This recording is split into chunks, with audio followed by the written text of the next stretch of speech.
Today, we are going to talk about trauma. Ako naniniwala ko lahat tayo merong trauma.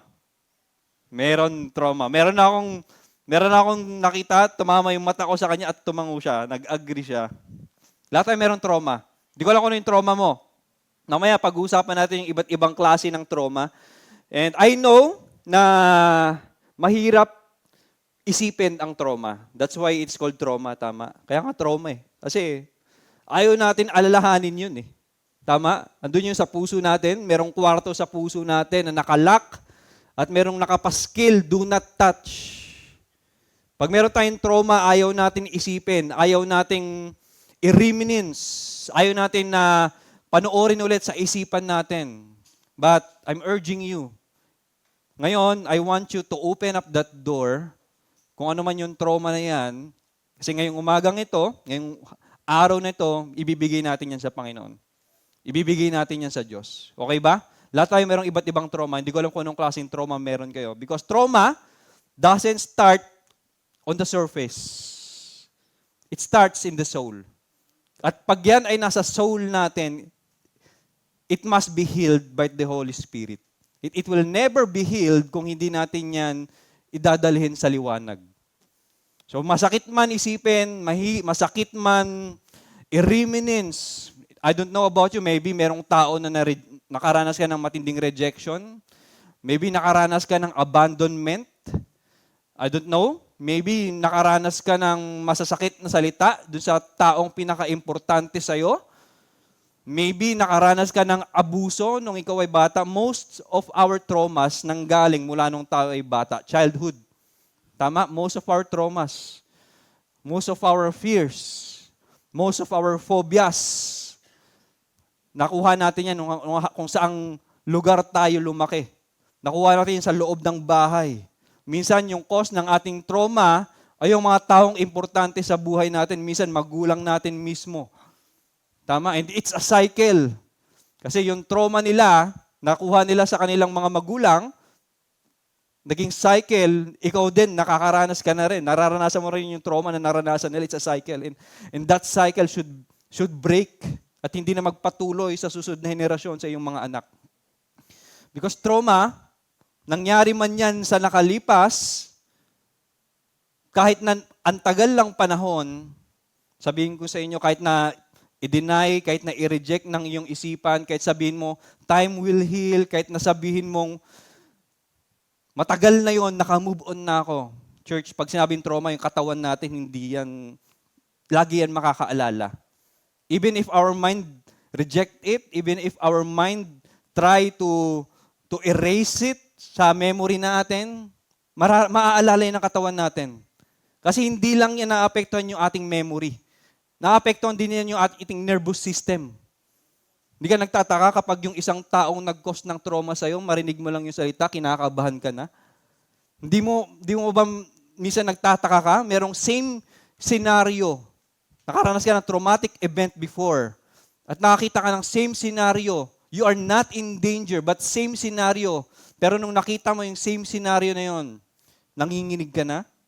Diba? Alam nyo, maraming klase ng trauma. Merong mga big obvious trauma.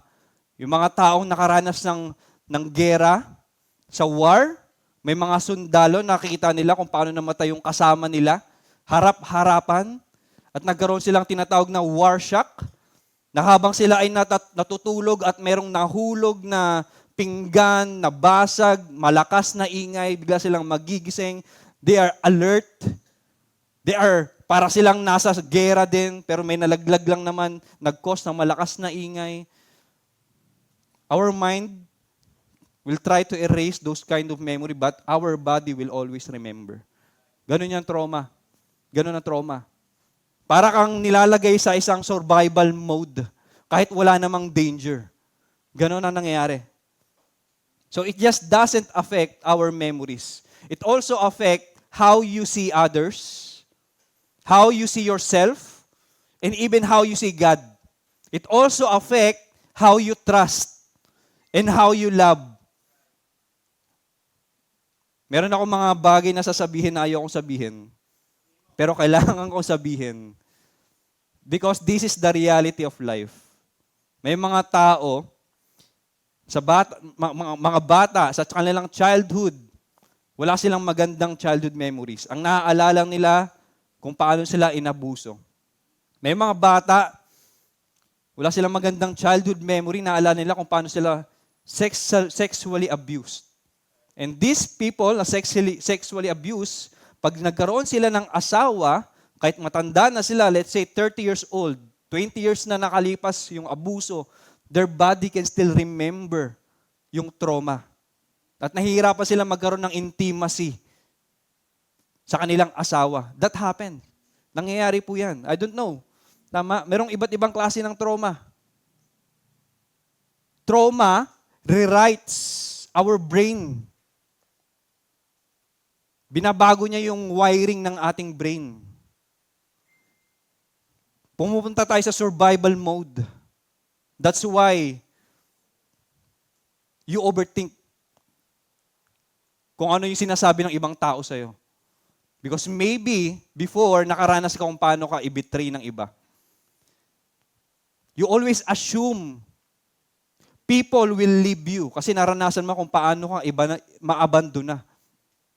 Minsan, hirap kang kumonek sa ibang tao, magbigay ng tiwala, pag-ibig, kasi naranasan mo na magamit. Siguro nahihirapan kang i-share ang iyong struggle, i-share yung problema kasi naranasan mo na i-share yung problema, i-share yung struggle, and that person use it against you. At nawala na yung tiwala mo at wala ka ng pinagkakatiwalaan. It rewires our brain. Pero ito yung mabuti sa Panginoon. And I will encourage you ngayong umagang ito that God is not repelled by your trauma, He is drawn to it. Yan yung katotohanan, church. Yan ang katotohanan. God or our Lord is not repelled to it. He is drawn to it. It's like a magnet. Alam niyo yung magnet? Tama. Pag nakaranas tayo ng suffering, pag nakaranas tayo ng abuso, nakaranas tayo ng injustices, nakaranas tayo ng abandonment, rejection, shame, loss, ano pa man yan, our Lord, our God is drawn to it. Because the Bible says, the Lord is close to the broken-hearted. He is close to the broken-hearted and saves those who are crushed in spirit. And we know, according sa Bible, nasa inyong notes yan, sa Romans 8:28, and we know that all things work together for good for those who love Him. For those who are called according to His purpose. Ano yan yung kagandahan sa Panginoon eh. Yan yung encouragement natin ngayong umagang ito. Yung traumas natin, yung pains and suffering natin, ando doon ang Panginoon nung time na nangyayari yun sa atin. Hindi lang niya basta alam. Ando doon siya nung eksaktong panahon na nagsasuffer ka. Nung eksaktong panahon na inabandon na ka ng iba, nireject ka ng iba. Nung ikaw ay nawalan, He is there. At merong plano ang Panginoon, merong reason ang Panginoon because God doesn't waste our pain. Tandaan natin yan. God doesn't waste our pain. Walang sinasayang ang Panginoon. There's always a reason kung bakit natin nararanasan. And there are different kinds of trauma. Sabi rito, merong acute trauma. It is a response from a one-time traumatic event. Maaring sudden betrayal. Meron kang best friend na bigla kang binetray. Maybe your parents, maybe your pinsan, kapatid, taong malapit sa iyo, a sudden betrayal, one-time event. And because of that one-time event, you were betrayed, nahirapan ka na ulit magtiwala sa ibang tao kasi naisip mo, kung yung taong mahal ko, nagkikare ako, kaya akong i-betray, paano pa yung ibang tao? Right? Maybe there's an accident that happened. Example, a car accident and you lost someone. Tama? At napakahirap. Maybe merong namatay sa inyong pamilya. Maybe you were assaulted. I don't know. Or maybe you were fine kahapon pero ngayon you are broken. Pag sinabi nating acute, a one-time event na nangyari sa iyong buhay, na hanggang ngayon ay merong impact sa iyo, merong scar sa iyo. A traumatic event na hindi mo makakalimutan. Pangalawa, chronic trauma. Ibig sabihin ito yung tinatawag na repeated exposure sa isang trauma. Ano ba ang ibig sabihin niyan? A long-term response from a prolonged or repeated events. Maybe na buhay ka, lumaki ka sa isang bahay na laging nagsisigawan. Sinong nakaka-relate? Everyday, sigawan. Everyday, walang mabuting salita. Everyday, mura. Paglabas ng bahay, puro mura. Diba? And everyday na you are exposed sa mga pangit na pangyayari. Maybe diyan ka lumaki. Tama? At hindi mo alam yung salitang kind. Hindi mo alam yung salitang care at pag-iintindi at pag-ibig. Kasi hindi mo yung nakita habang lumalaki ka. You are exposed to that. Maybe you are being told over and over again that you are worthless, that you will never enough, na wala kang mararating sa buhay, you are always compared sa ibang tao, at ang liit na ng paningin mo sa sarili mo. At masakit, isipin na kung sino dapat yung taong nagli-lift up sa'yo, sino dapat yung taong nag-encourage sa'yo, mga taong mahal mo sa buhay, sila pa yung taong nagda-down sa'yo. Maybe you're exposed, hindi lang siya isang beses, dalawang beses, maybe it's every day. Tama? You're exposed sa ganung klase ng maybe kahirapan. Buong buhay mo, mahirap. You're exposed to that every day. Kaya pagtanda mo, you fear na you will never have enough. Or you fear not having enough. Kasi naranasan mo nang walang-wala noon, naranasan mo na paano maghirap, naranasan mo na paano hindi kumain na isang buong araw, naranasan mo na magtrabaho ng habang malit ka. I don't know. And pagdating mo, nung pagtanda mo, takot ka nang mawalan ng trabaho, takot ka nang mawalan ng maubusan ng pera. I don't know. You're always on alert, you're always afraid, you are always anxious. Chronic trauma. Pangatlo naman, yung tinatawag na complex trauma. O combination, layer by layer na. Pinagsama-sama na yung naabandon na ka, nakaranas ka ng rejection, nakaranas ka ng abuso, nakaranas ka ng pagpapahiya, pagmamaliit, nakaranas ka ng maraming nawala sa'yo. Different season, different hurts, but the same deep wound. And you say, I am not safe. I am not loved. And I am not seen.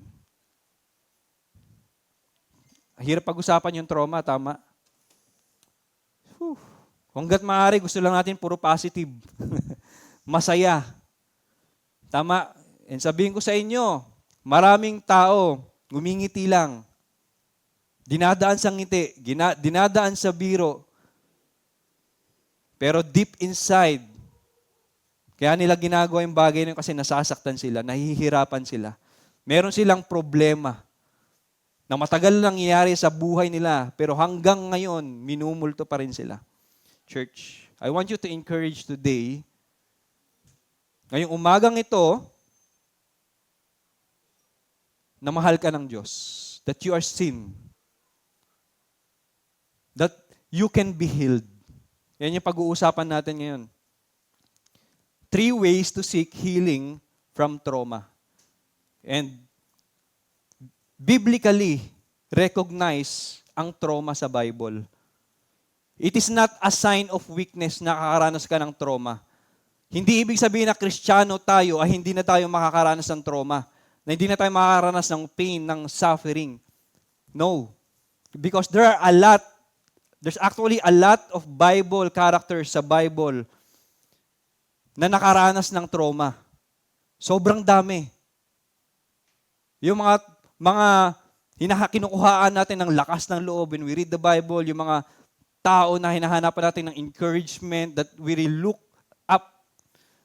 yung kanilang testimony na kasulat sa Bible, nakaranas sila ng trauma. For example, si Elijah. Sino si Elijah? Elijah was one of the greatest prophet sa Old Testament. Siya, si Elijah. Marami siyang na-perform ng miracles. But what happened to Elijah? He fell into depression. Elijah, a prophet, nagpe-perform ng miracle. Pag sinabi niya tumigil ang ulan, tumitigil ang ulan. Pag sinabi niya magkaroon ng ulan, magkakaroon ng ulan. Meron siyang authority na pasunurin yung weather because yun yung authority na binigay ng Diyos sa kanya. He is powerful because he was authorized by God. That's Elijah. And yet, nakaranas siya ng depression to the point na sinasabi niya, Diyos ko, hayaan mo na lang ako mamatay. That's Elijah. That's Elijah.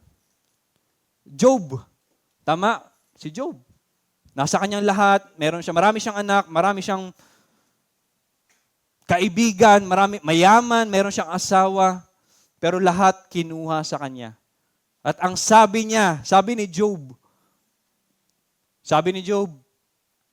Panginoon, sana hindi na lang ako nabuhay. Sana na hindi na lang ako nag-exist sa mundong ito. Si David, nakaranas niya kung paano siyang i-betray, habulin ng kamatayan, mapunta sa cave, magutom. He was traumatized by betrayal. At sinabi niya sa Book of Psalms kung paano bumabaha yung kanyang higaan ng kanyang iyak. Church, faith doesn't mean we don't get hurt. Faith means you bring your hurt to God. Alam mo, napakatapang ng mga Bible characters na to. Because they are willing to written it down sa Bible so we can relate to them. Pero anong ginagawa natin? Tayo, minsan ayaw nating sabihin. Tama? We don't want anyone to know kung ano yung abuso na nangyari sa atin. Yung injustices na nangyari sa atin, tinatago natin. Kasi ayaw natin, we don't want to appear weak sa ibang tao. Tama? At tayo magkukunwari. Pero hindi yan yung sinasabi ng Biblia. Nakaranas si Joseph, kung saan binitray siya ng kanyang mga kuya. He was rejected. He was sold to slavery. Si Daniel, ikinulong sa kulungan na may mga leon. And even Apostle Paul.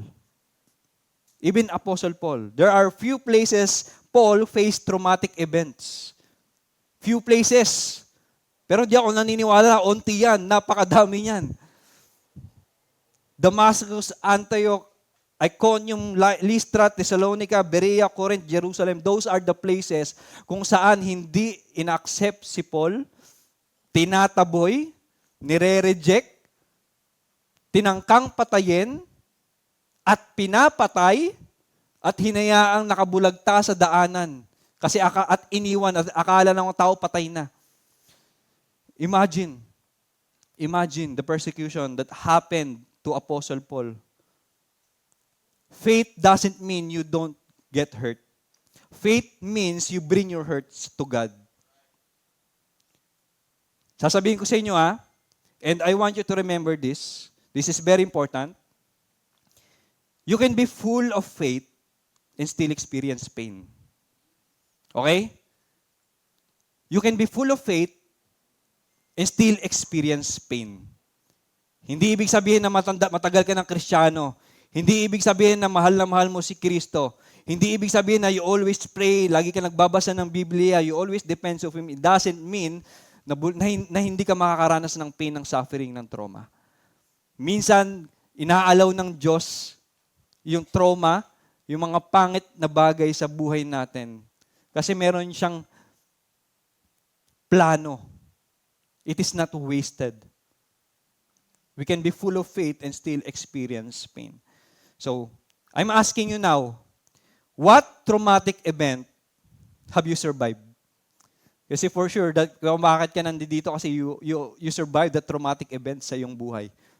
What traumatic event have you survived? Alam ko ayaw mong isipin, alam ko ayaw mong i-reminisce. Alam kong ayaw mong mapanood ulit sa iyong isipan, but open up your heart, open up your mind today. Dalhin natin, ibigay natin sa Panginoon. Kasi ang dami natin pinagdadasal eh. Pinagdadasal natin, kung nag-aaral ka, pinagdadasal mo yung exam, pinagdarasal mo yung future. Kung nagtatrabaho ka, pinagdarasal mo yung career. Pag meron kang sakit, pinagdarasal mo yung iyong paggaling. We are praying a lot of things. Pero naibigay mo na ba sa Panginoon yung childhood trauma mo? Naibigay mo na ba sa Panginoon yung traumatic events na nangyari sa iyong buhay? Kung saan nakaranas ka ng betrayal, abandonment, nakaranas ka ng losses, ng shame.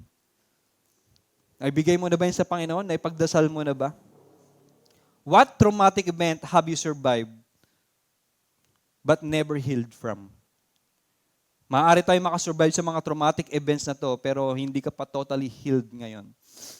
Sa tulad sinabi ko sa inyo kanina, our body will always remember. Alam mo, naalala ko dati,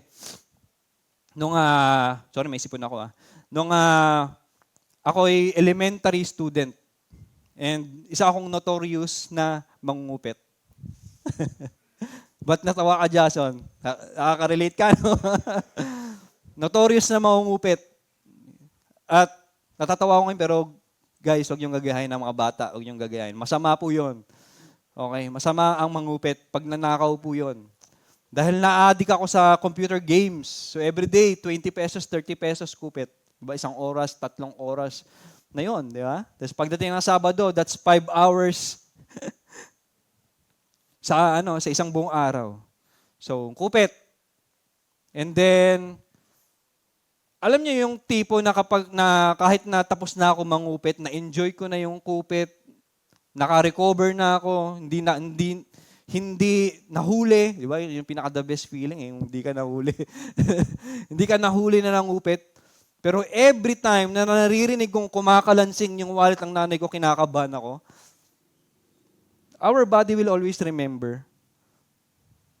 Makaligtas ka man, no? Wala man lang makaalam ng nangyari sa'yo. I know, that's not trauma, tama? Simple lang yun, hindi yung trauma.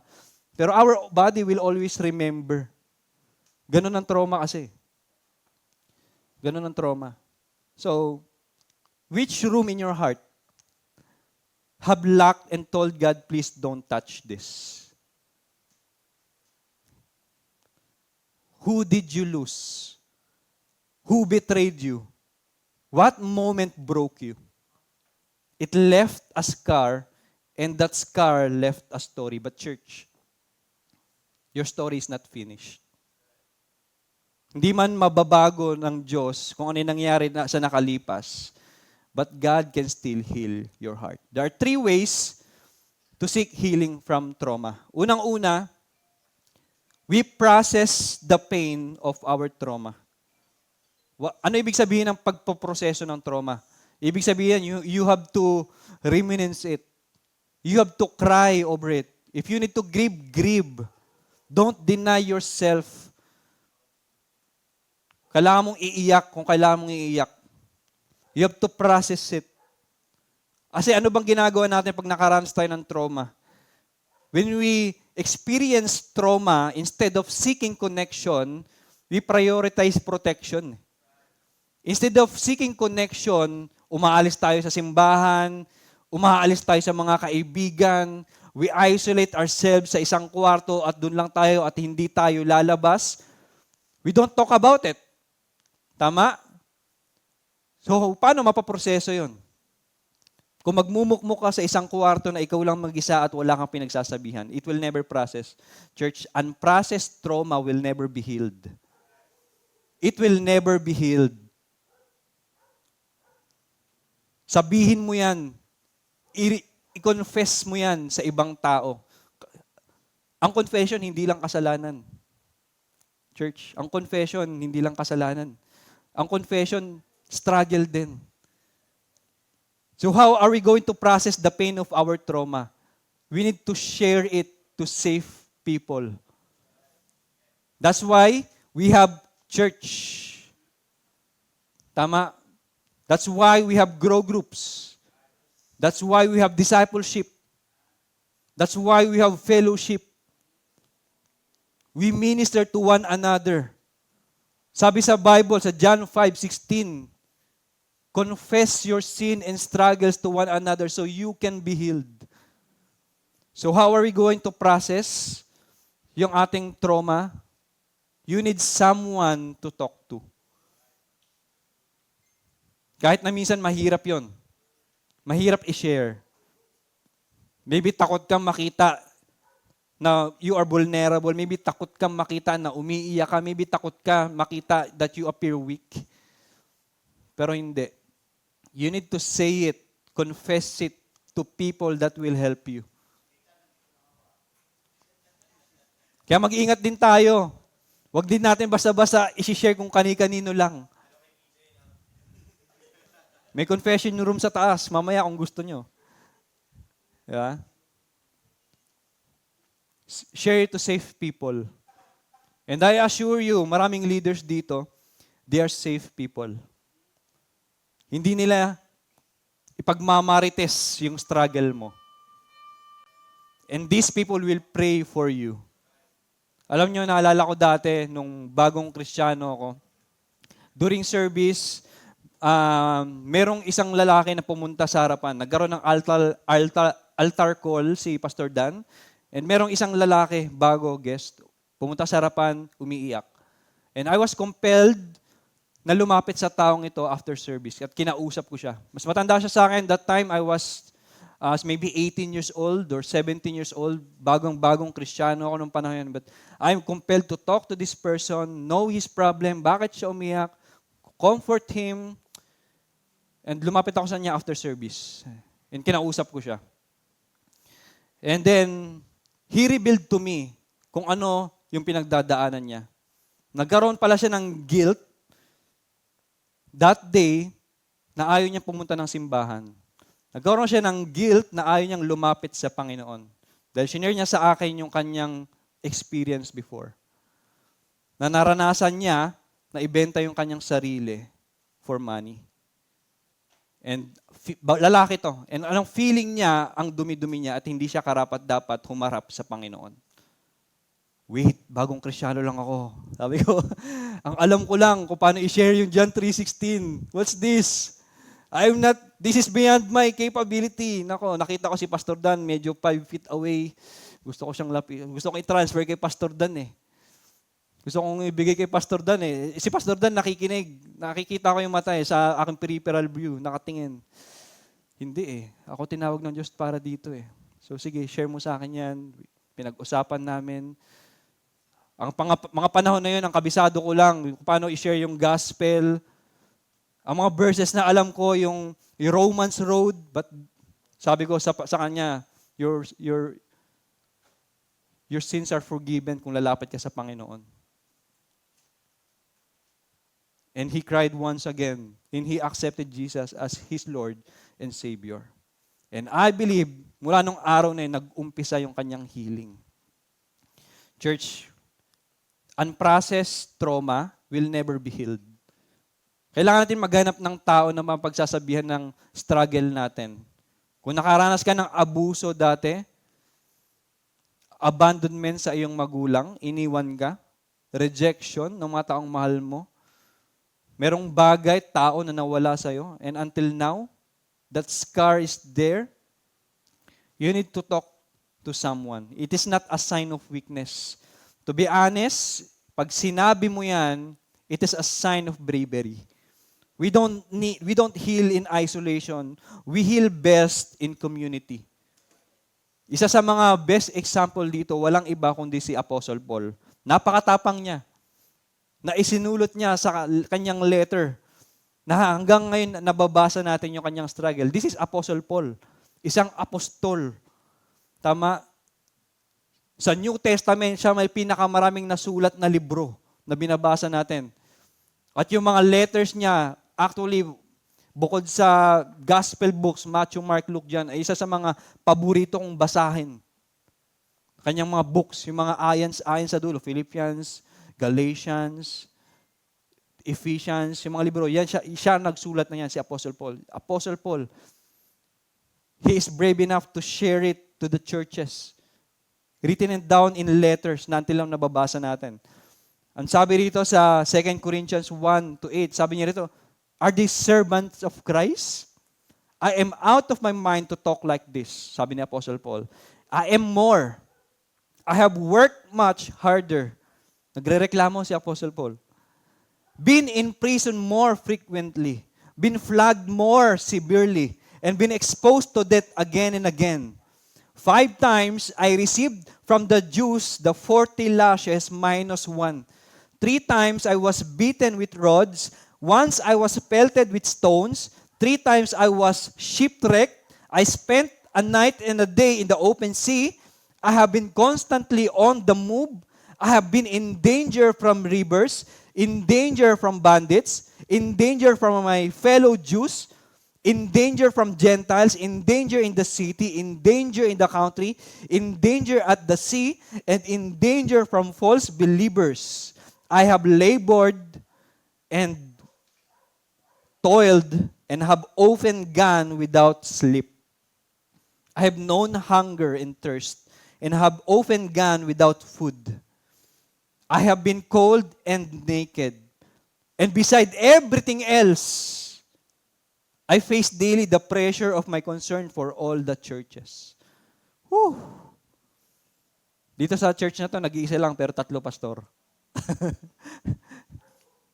Apostle Paul, hindi lang isang simbahan, churches. Bukod sa nakita niyo kung ano yung pinagdadaanan niya, he is brave enough to share it to the church. Yung kanyang naranasan, yung kanyang trauma. And he said sa 2 Corinthians 1-8, we were under great pressure, far beyond our ability to endure. Far beyond our ability to endure. So that we despaired of life itself. That's Apostle Paul.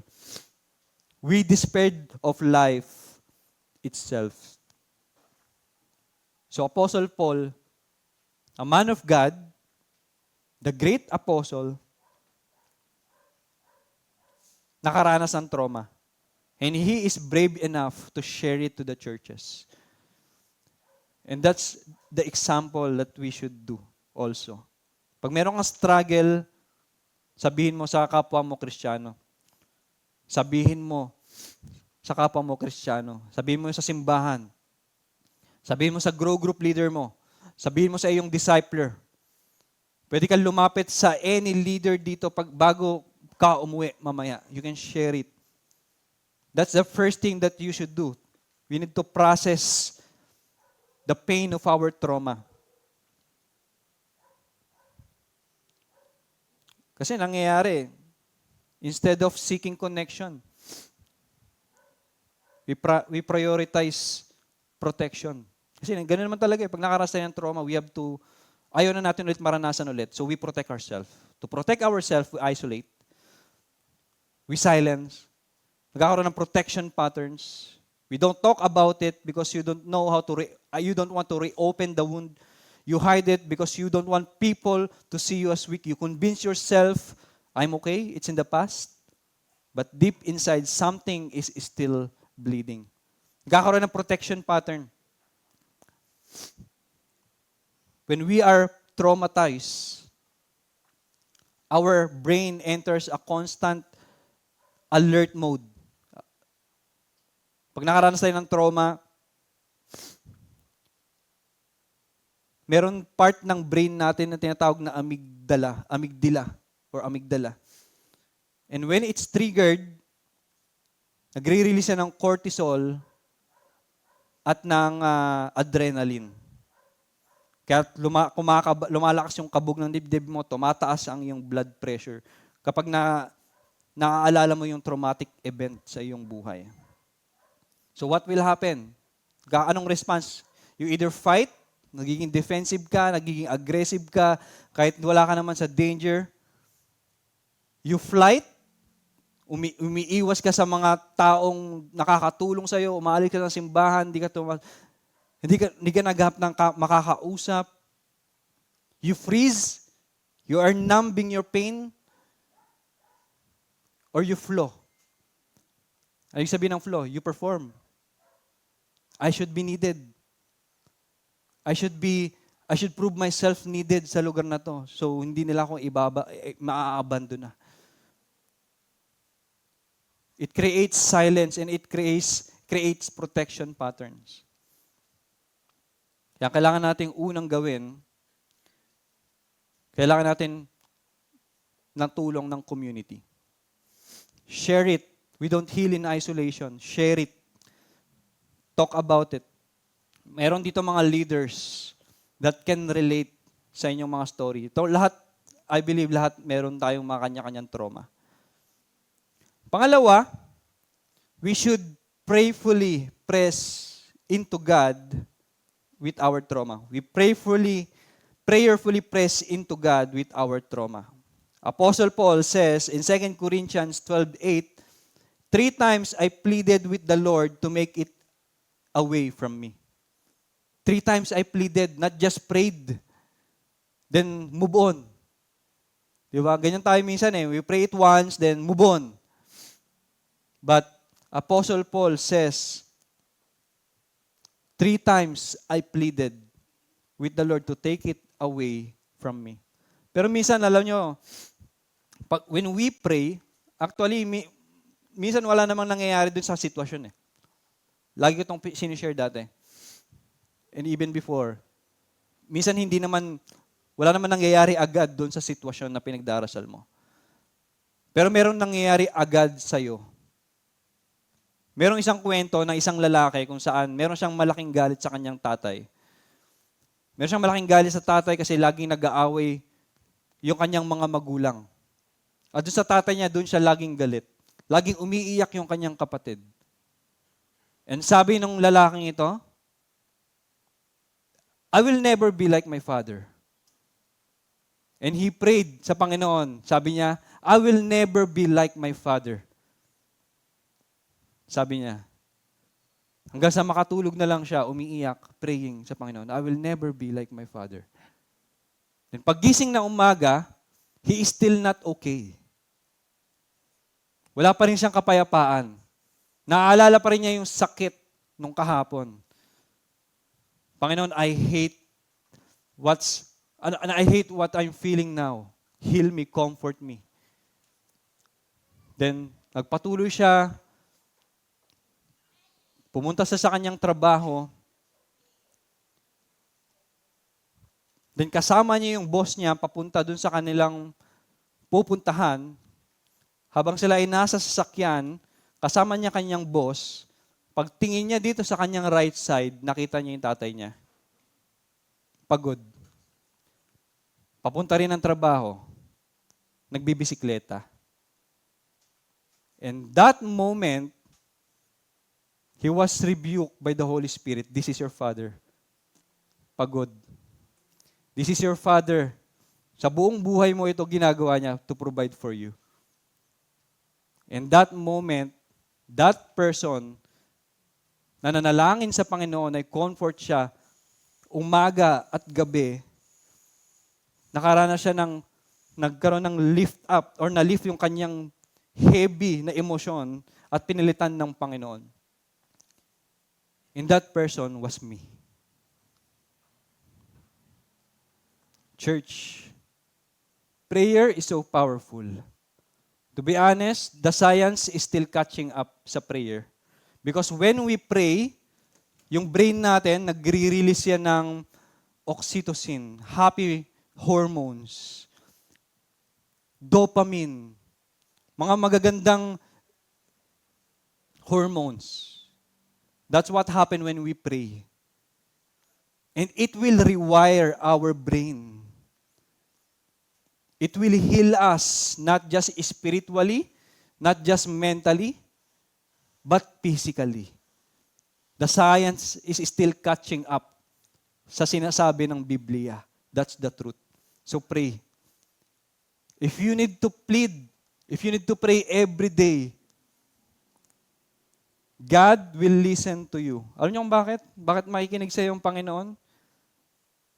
Because the Lord is close to the brokenhearted and saves those who are crushed in spirit. Ganon ang Diyos natin.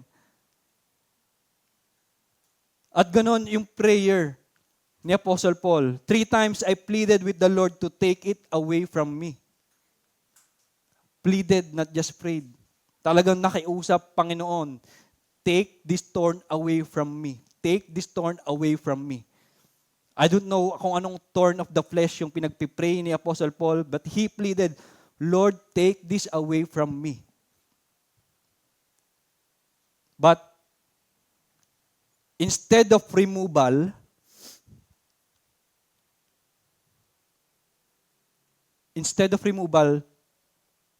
naka-receive si Apostle Paul ng revelation. Sometimes walang gagawin ng Panginoon dun sa trauma natin. Walang gagawin ng Diyos sa pinagdadaan natin, sa ating pain, sa ating suffering. Wala siyang gagawin, but He will give you the power to overcome. He will give you the power to overcome. Yan most likely ang gagawin ng Panginoon.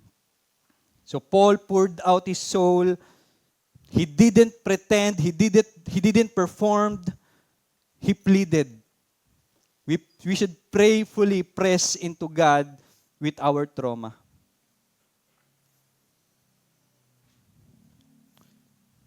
So what happens when we press into God? It removes the pain, and God responded with something deeper than the removal, the revelation. Sabi sa 2 Corinthians 12:9-10, but God said to me, this is the revelation, but God said to me, my grace is sufficient for you, for my power is made perfect in weakness.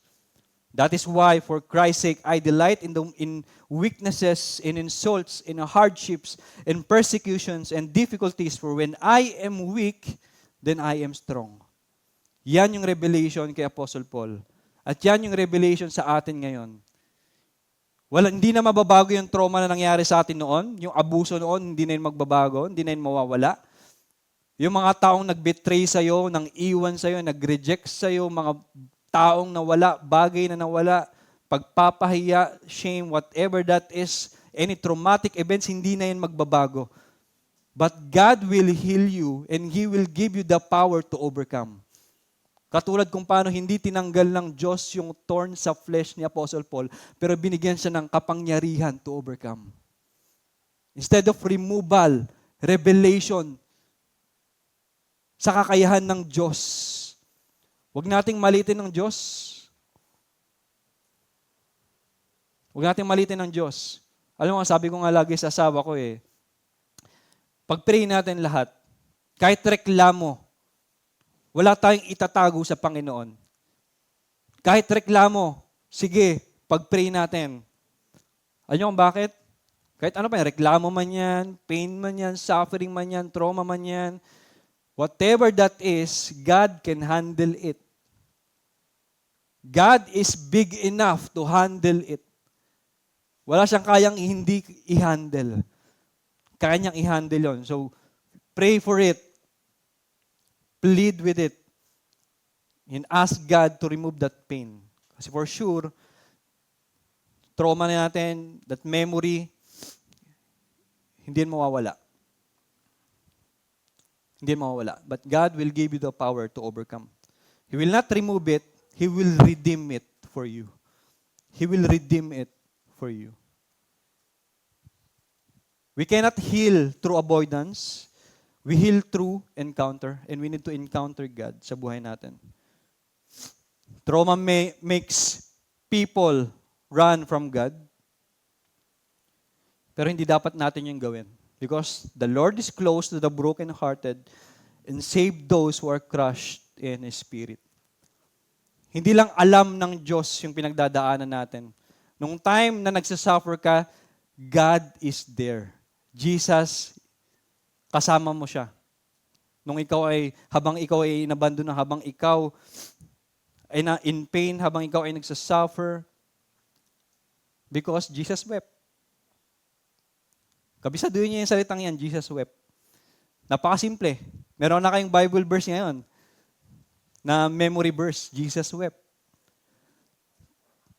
And Jesus wept, yan yung pinaka-shortest na Bible verse.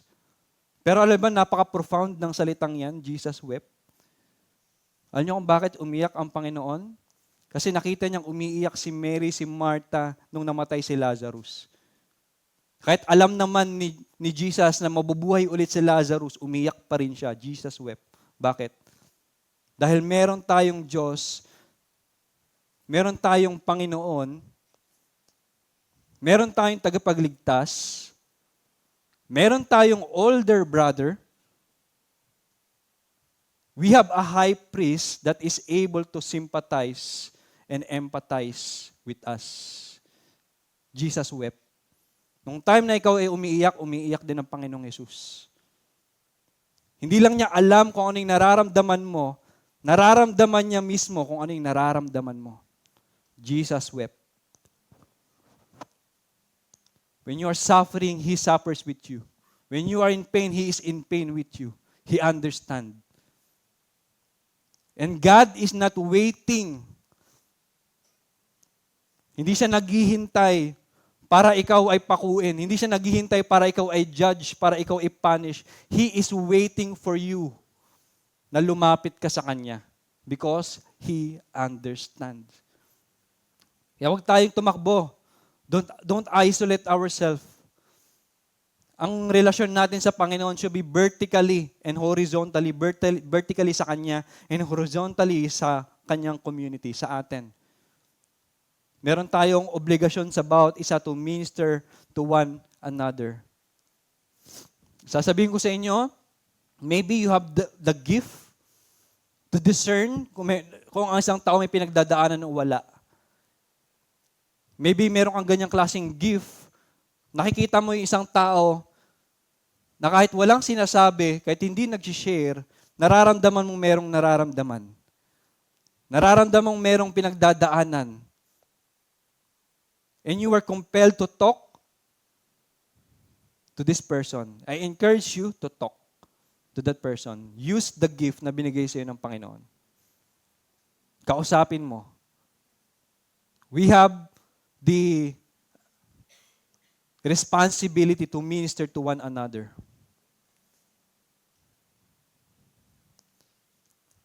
Una,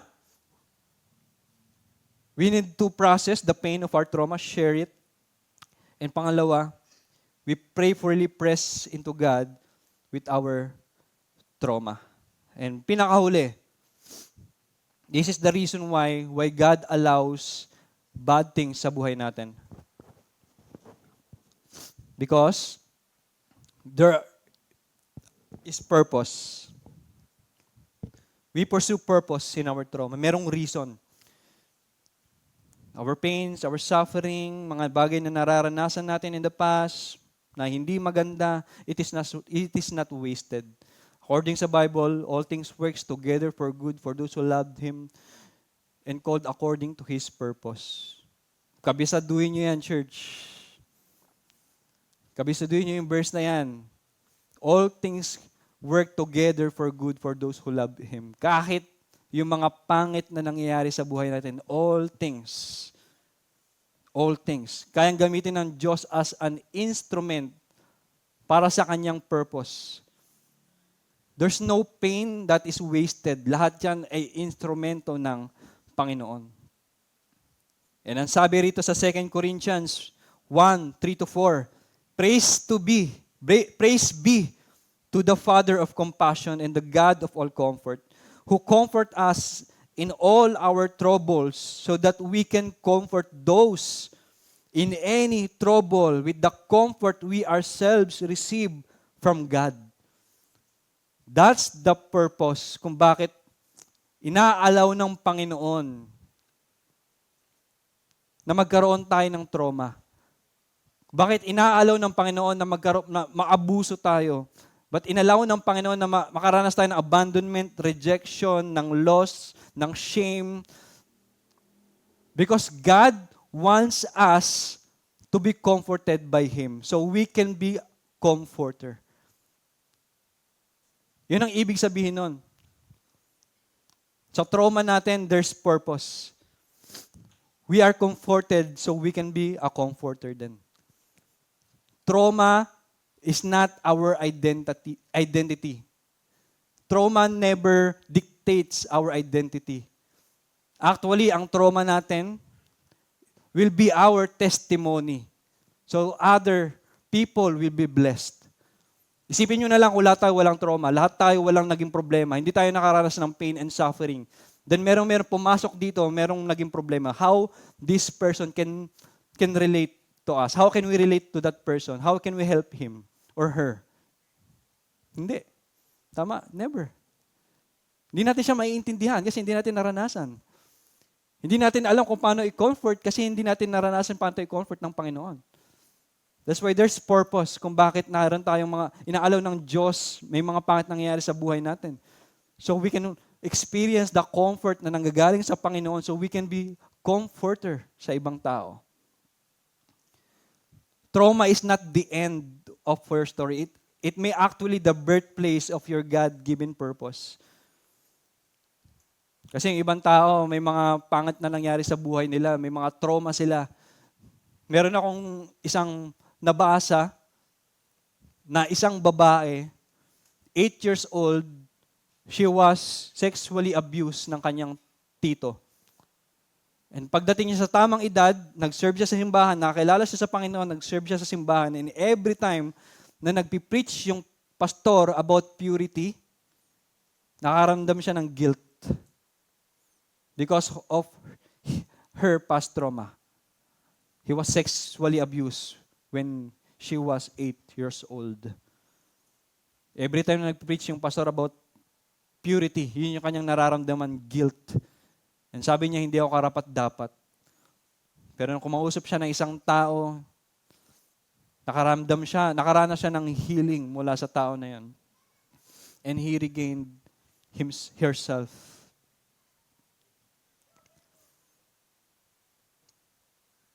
Minsan, alam niyo ba yung mga powerful ministries sa mundong ito? Ay nagmumula dun sa mga tao nakaranas ng mga matitinding trauma. Some of the most powerful ministries in the world were birthed out of pain. Na yung mga taong nakaranas ng abuso, sila na ngayon yung lumalaban para sa mga taong naabuso. Na yung mga taong dating addict, sila naman yung tumutulong para sa mga present or current na mga addict. Na yung mga taong inabandona ng magulang, they were the one who preached the love of our Father. Most of the powerful ministries sa mundong ito ay nagmumula sa pain and suffering. Dahil merong purpose ang Panginoon. Church, sinasabi ko sa inyo ngayon that you are not the repaired version of yourself. You are not the repaired version of yourself. You are a new creation. You are a new creation. Our trauma is not just something you survive. It is something you were sent through for a reason. Kaya ang ganda na sinabi ng Biblia sa Romans 8:28. And we know that in all things, God works for the good of those who love Him, who have been called according to His purpose. There's always purpose. Alam niyo yung isang buto? Lahat ng puno, lahat ng halaman nag-uumpisa sa buto. Pero bago mag-grow ang buto, it needed to be broken, it needed to be buried, it needed to be in the dark before ito lumago. And the same thing din with us. Yung trauma mo, yung past experience mo, it will not dictate your identity. But it will be your testimony. And it puts you into a place kung saan makakapag-minister ka sa ibang tao. God doesn't comfort you just to make you feel better. He comforts you to make you a comforter. Oh, I will close. Ito na yung magiging closing ko. Your trauma is not the end of your purpose. It may be the beginning of it. What broke you will now be the very thing God uses to build you. You are not just a survivor, you are a weapon formed in the fire. So yain ko bawat isa na pumikit at tayo manalangin.